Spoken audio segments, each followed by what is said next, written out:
Right now, I am on an island surrounded by fauna and water. However, this terrain relies heavily on recycled rainfall, whereas New Mexico's inherently arid lands rely on water from our grounds and natural systems. What we all have in common, though, with these systems and biota, including ourselves, is our dependence on the sun, nutrients, and above all, water.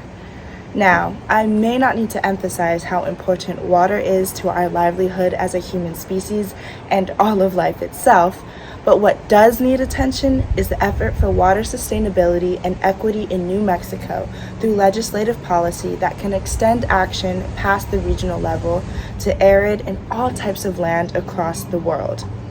David Cowley, a scholar from New Mexico University, stated that action is needed at local, regional, national, and international levels, stated in his dissertation for ecological restoration at the Rio Grande, in which is the 24th largest river in the world. And that's kind of a big deal. Agriculture, industry, and municipalities withdraw at least 80% of amiable water sources each year, according to Insider, with little to no water in occurring dry spells that are happening rapidly. As temperatures rise, consumption of energy and the demand for water will follow, averting to more river diversion and exacerbation of the same cycles depleting our neighbors' water supply. Meanwhile, native species suffer longer with increasingly drier seasons. Impairment of the Rio Grande, Cowley argues, is contextualized since the Spaniards' settlement that accommodated and still accommodates the expansion of humans by impediments such as overgrazing, pumping, mitigation, channeling, and overall over-appropriation that impaired the ecological functions of the river without proper erosion containment or nutrient dumping. This directly affects all of us as we depend on the water and, importantly, biodiversity of its supporting system.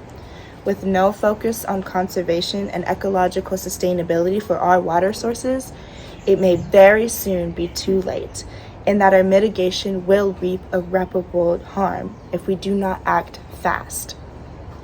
It is not without question that human needs for water are favored, especially experiencing the climatic drought ongoing for years till today.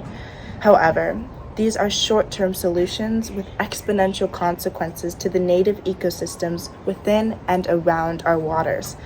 But it is but a brief timeline before we use up our finite sources. Sharon Worth, an attorney with the New Mexico State Office that specializes in freshwater conservation, contends that protecting our freshwater resources and emphasizing healthy ecosystems should be among our highest priorities, especially considering how many attempts have been made since 1977 till today in order to pass protective legislative acts that have been considered unconstitutional over the legislation of stream flows. By New Mexico law, there are only a few enactments that have limiting solutions in dictating our water supply. But they're not nearly effective enough in accordance with Worth's piece, Jump In Before It's Too Late. Both works quoted here contend the state's paradigm, use it or lose it, as an incredibly wasteful ideology and detrimental to conservation supplies for both humans and other species reliant on our water to use. And that's basically all of them.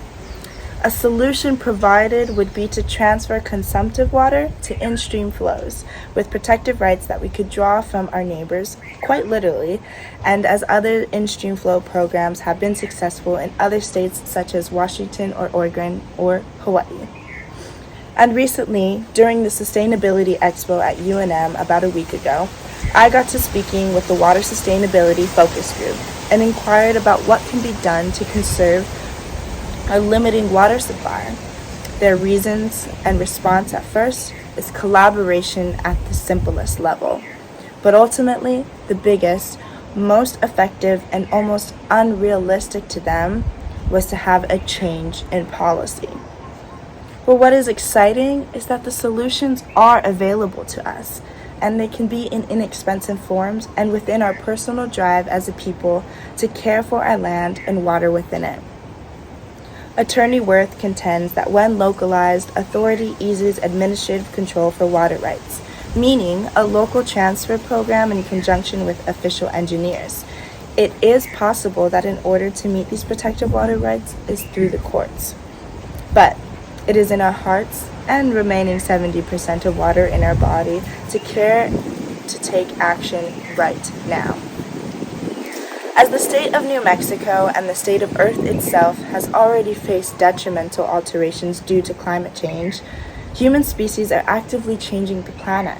So why not for the better? Looking to our localized populations of New Mexico, we need to ensure water equity, which is greatly lacking by power of governance. Effective now, we can be cautious of our water consumption. Even further, we can not only generate awareness, but manage communities to collaborate and take role in the decision-making processes. As what benefits our water systems benefits New Mexico's biota as a whole, which is the forefront of sustainability, which is where we all need to be. Even as I stand here, I see the need for water specifically, especially with water surrounding me and the biodiversity within these fauna.